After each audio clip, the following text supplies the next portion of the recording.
Assalamualaikum warahmatullahi wabarakatuh. Salam sejahtera untuk kita semua. Perkenalkan, nama saya Nur Rahmatullah. Saya dari Universitas Sudarta Pasuruan. Hobi saya program studi pendidikan bahasa Arab. Alhamdulillah, pada kesempatan ini saya akan menjelaskan salah satu mata kuliah yang saya ampu di program studi pendidikan bahasa Arab. Mata kuliah tersebut adalah mata kuliah psikologi pendidikan. Mata kuliah ini bisa didapat oleh mahasiswa pada jenjang semester K1 dan mempunyai bobot 2 SKS. Saya akan menjelaskan capaian-capaian pembelajaran mata kuliah psikologi pendidikan. Pertama, mahasiswa mampu untuk menganalisis, mengilustrasikan ruang lingkup psikologi pendidikan. Yang kedua, mahasiswa mampu untuk menganalisis, mengilustrasikan teori-teori pendidikan. Ketiga, mahasiswa mampu menganalisis, mengilustrasikan jelas aspek-aspek psikologi pendidikan. Berikut ini saya akan mendiskusikan mata kuliah psikologi pendidikan. Mata kuliah psikologi pendidikan bertujuan memberikan pengetahuan, pemahaman, serta mengaplikasikan teori-teori agar mahasiswa memahami dan memanfaatkan serta bertanggung jawab akan pentingnya psikologi pendidikan dalam proses belajar. Berikut ini materi pembelajaran yang akan saya berikan kepada mahasiswa, antaranya yaitu ruang lingkup psikologi pendidikan, teori belajar teoris, teori belajar kognitif, teori belajar humanistik, teori belajar konstruktivis, teori belajar psikologi. Selanjutnya, kecerdasan intelektual, kecerdasan emosional, kecerdasan spiritual, motivasi belajar, bakat dan minat belajar, kreativitas dan inovasi belajar. Terakhir, sikap. Untuk model pembelajaran yang saya menggunakan model pembelajaran PBL. PBL diartikan sebagai pembelajaran berbasis masalah, yaitu jenis model pembelajaran yang melibatkan peserta dalam suatu kegiatan yang untuk menghasilkan suatu produk. Keterlibatan peserta bersifat interdisipliner sebagai pelaku utama dalam merancang, melaksanakan, dan melaporkan hasil kegiatan. Student centered. Model pembelajaran ini lebih menekankan pada proses pembelajaran. Peserta terlibat secara langsung dengan berbagai isu dan persoalan kehidupan sehari-hari. Belajar bagaimana memahami dan menyelesaikan persoalan nyata. Berikut ini langkah-langkah untuk menerapkan PBL. Yang pertama, orientasi siswa pada masalah. Yang kedua, mengorganisasi siswa untuk belajar. Yang ketiga, membimbing penyelidikan individual dan kelompok. Yang keempat, mengembangkan dan menyajikan hasil karya. Yang kelima, menganalisis dan mengevaluasi proses pemecahan masalah. Tentunya dengan menggunakan PBL bertujuan untuk bagaimana mahasiswa bisa kooperatif, bisa interaktif, dan bisa inovatif. Untuk sistem penilaian, saya melihat dari keaktifan mahasiswa yang terdiri dari bagaimana dia aktif baik itu di kelas maupun di luar kelas. Yang kedua, saya melihat dari tugas-tugas kelompok yang itu dilaksanakan pada saat diskusi di kelas. Yang ketiga, saya melihat dari tugas mandiri yang terdiri dari UTS maupun UAS. Semua penilaian itu mempunyai bobot masing-masing. Di antara bobot tersebut adalah 40 untuk tugas kelompok, 50 untuk tugas mandiri, dan 10 untuk tugas keaktifan. Pada saat proses pembelajaran, yakni pada saat mahasiswa berdiskusi di kelas, indikator penilaian saya didasarkan pada 1. Bagaimana kontribusi pemikiran untuk kepentingan kelompok. Kedua, bagaimana penyediaan sarana untuk mengerjakan tugas kelompok. Yang ketiga, bagaimana kontribusi dalam mengerjakan tugas kelompok. Yang keempat, bagaimana tanggung jawab terhadap kelompok. Yang kelima, kemampuan bekerja sama dengan anggota kelompok. Yang keenam, bagaimana kemampuan menyampaikan dan menanggapi ide. 7. Bagaimana kepemimpinan dalam pengaturan kerja kelompok. 8. Bagaimana interaksi sosial dengan anggota kelompok. 9. 9. Bagaimana menghargai pendapat anggota kelompok. Dan yang terakhir, bagaimana komitmen dalam mengerjakan tugas yang berkualitas dan tepat waktu. Dan ini semuanya adalah yang menilai secara objektif mahasiswa antara ketua dengan anggotanya. Yang kemudian dari beberapa indikator tersebut nanti akan menghasilkan skor. Skor itu diperoleh dari skor yang diperoleh dibagi skor total maksimal kali 100%. Baik, berikut ini saya tampilkan video dalam proses pembelajaran atau diskusi di kelas. Selamat menyaksikan. Assalamualaikum warahmatullahi wabarakatuh. Waalaikumsalam warahmatullahi wabarakatuh. Alhamdulillah kita ketemu lagi. Kemarin kita sudah sosialisasi tentang perkuliahan kita. Ya. Untuk saat ini kita sudah masuk ke perkuliahan. Jadi materi kita yang pertama adalah ruang lingkup psikologi pendidikan. Yang kemarin saya share itu adalah salah satu sedikit yang mungkin yang bisa kami berikan. Tapi yang pasti silakan dibuka. Ilmu itu kan tidak sedikit luas sekali. Nah, untuk materi kita yang ruang lingkup tadi itu ada beberapa tujuan. Yang pertama memahami, yang kedua adalah mempraktekkan. Nah, memahami itu tujuannya adalah menganalisis kemudian menyimpulkan. Jadi nanti silahkan analisis kemudian disimpulkan. Nah, yang kedua adalah praktek. Nah, praktek itu tujuannya mendemonstrasikan sekaligus membuat ini bisa dari pakai PPT atau video dan sebagainya. Yang penting membuat karya. Saya kira itu ya, mungkin bisa dipahami. Bisa dilihat storyline yang sudah saya share kemarin. Di situ ada beberapa definisi, diantaranya definisi psikologi, definisi pendidikan, dan terakhir definisi psikologi pendidikan. Nah, di situ ada psikologi pendidikan. Coba dibaca apa itu psikologi pendidikan. Teori psikologi dalam mempelajari perkembangan, belajar, motivasi, pelajaran, dan permasalahan yang muncul dalam dunia pendidikan. Maksud di sini adalah permasalahan. Pasti akan ada. Nah, permasalahan itu setiap siswa itu beda-beda. Silahkan buat grup.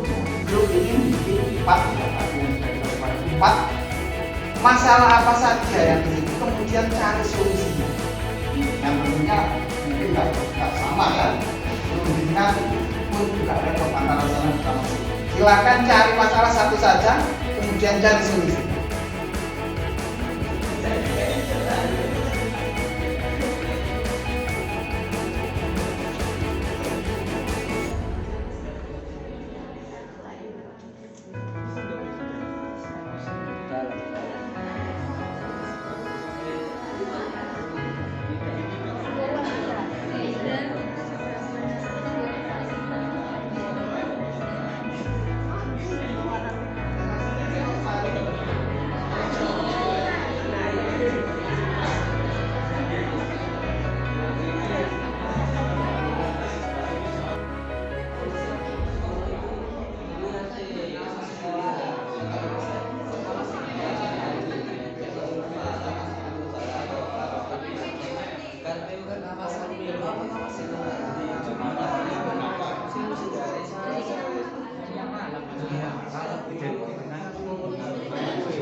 Pertama mau bahas ruang lingkup psikologi pendidikan, dampak atau permasalahan yang sering dilakukan atau yang sering terjadi pada anak didik kita itu broken home. Nah, dampak apa permasalahan itu broken home? Nah, itu nanti dampaknya sering sekali tidak mengerjakan tugas, terus selalu mencari simpati terhadap pendidik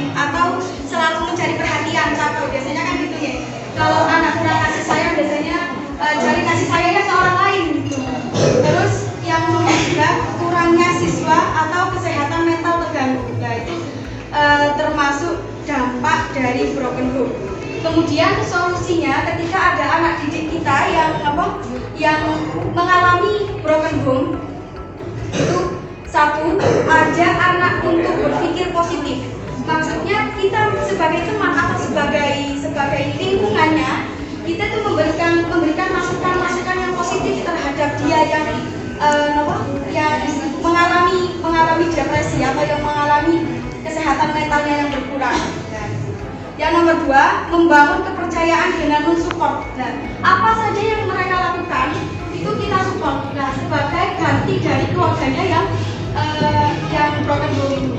Perlu kita garis bawahi, broken home itu bukan dari perceraian atau apa, mungkin karena orang tuanya meninggal atau terlalu sibuk mencari uang misalkan. Nah, itu termasuk broken home modern.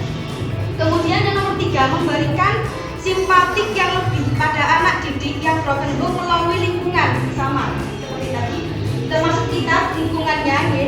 Bagi kita itu wajib untuk memberikan support atau memberikan dukungan semangat kepada mereka. Untuk apa? Untuk dia itu lebih membangun. Tidak hanya dia ini aku loh broken home, aku ini loh kayak terasingkan. Enggak, kita harus memberikan semangat kepada dia, memberikan support dalam ini. Termasuk tugas kita. Karena apa? Karena kita sebagai pengganti dari keluarganya. Terus untuk guru dan juga pendidik lainnya diharapkan untuk selalu menjaga pengembangan profesionalitas perannya sebagai seorang pendidik dalam membimbing peserta didik, di mana seorang guru ini harus peka terhadap peserta didik atas perkembangannya. Jadi karena kita ini adalah ruang lingkupnya adalah sebagai pengajar ya, rata-rata di sini adalah sebagai pengajar, maka kita ini harus lebih memperhatikan anak didiknya. Oh ini broken home. Oh ini seperti yang dicontohkan oleh Pak dosen tadi, kurang terlalu banyak main game. Nah, itu maka bagaimana solusinya kita ini memberikan pengajaran kepada mereka. Sehingga dengan begitu akan memudahkan dalam proses pemecahan permasalahan. Nah, karena mereka ini orang yang broken home ini merasa terasingkan, maka kita yang merangkul, lingkungannya yang merangkul. Makanya untuk mengatasi orang-orang yang seperti itu atau anak didik yang seperti itu, maka dibutuhkan untuk kita lebih perhatian terhadapnya. Sekian dari kami. Kurang lebihnya maaf. Harus mengontrol anaknya.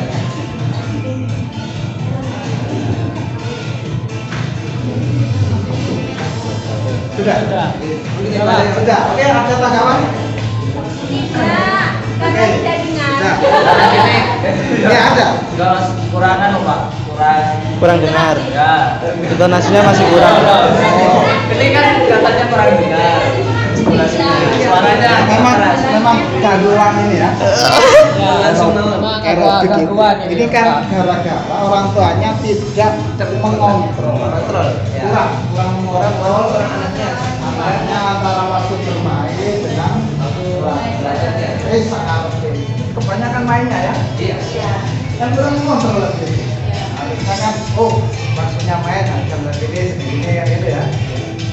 Kalau tidak terkontrol maka banyak, termasuk yang ini bisa diungkapkan tadi. Jadi dalam permainan spiritnya, Gadget, sekali lagi. Nongkrongnya kan nongkrongnya ya. Lagi. Nah, Gitu ya. Saya kira itu cukup ya. Ya. Oke, selanjutnya.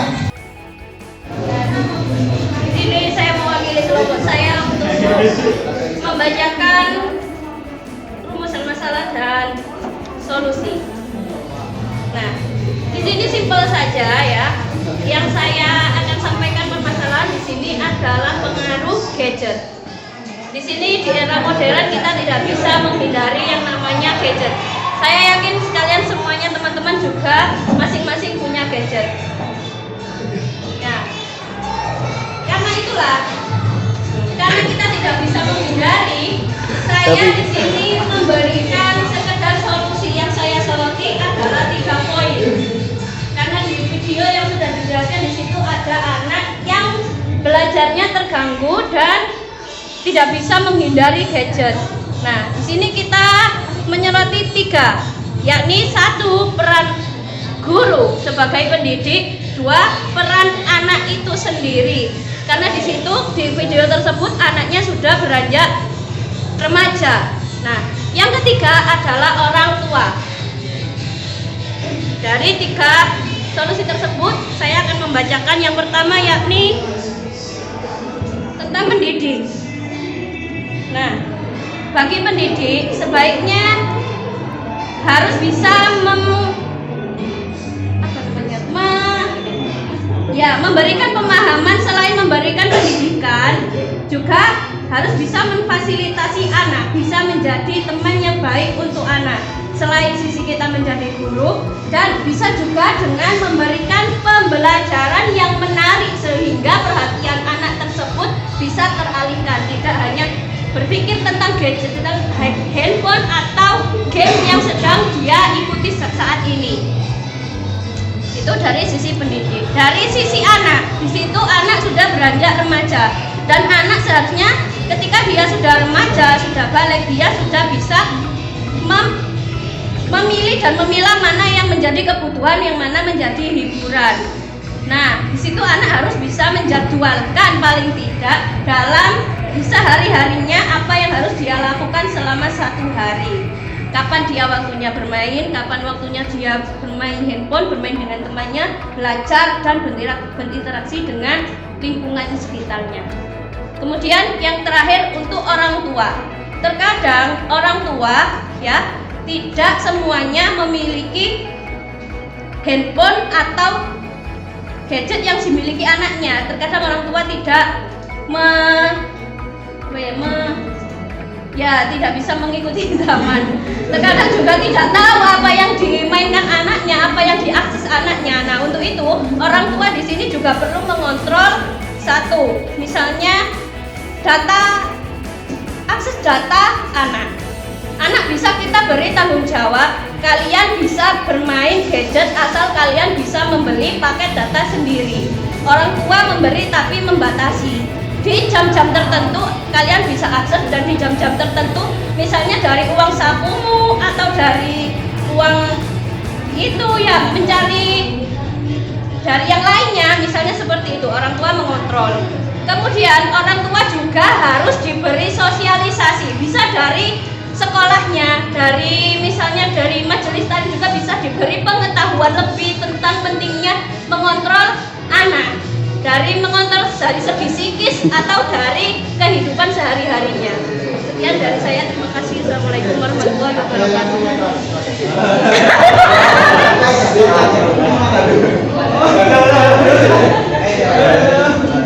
Ini Bu, ini kan pembahasan masalah gadget.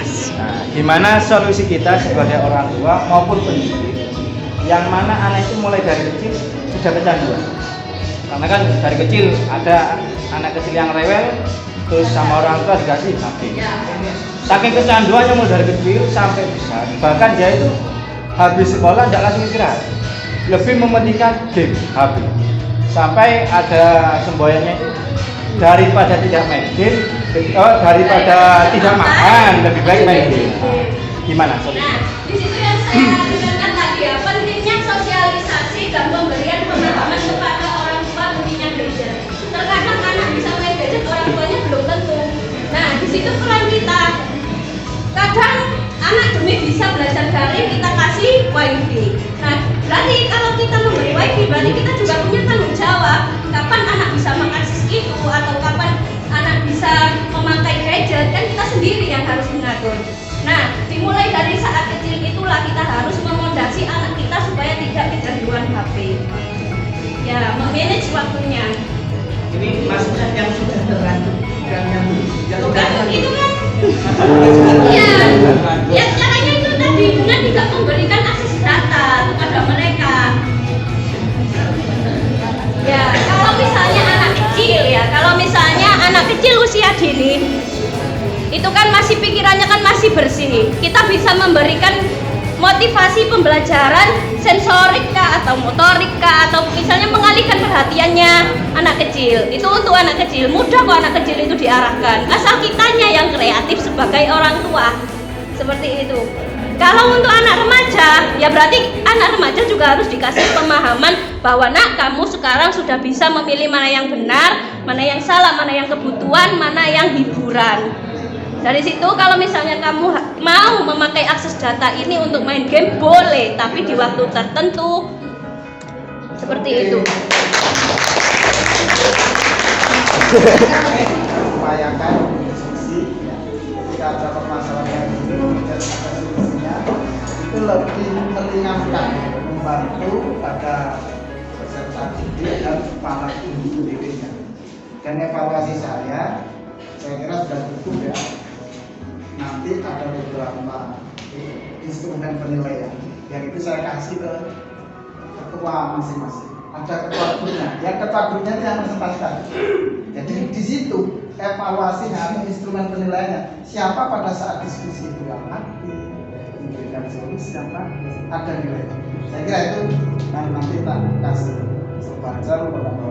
Terima kasih, kita akhiri. Assalamualaikum warahmatullahi wabarakatuh. Baik, demikian dari deskripsi pengajaran dari saya. Semoga mendapatkan gambaran tentang model pembelajaran PBL, karena ini yang saya lakukan sebagai dosen di program studi pendidikan bahasa Arab, khususnya mata kuliah psikologi pendidikan.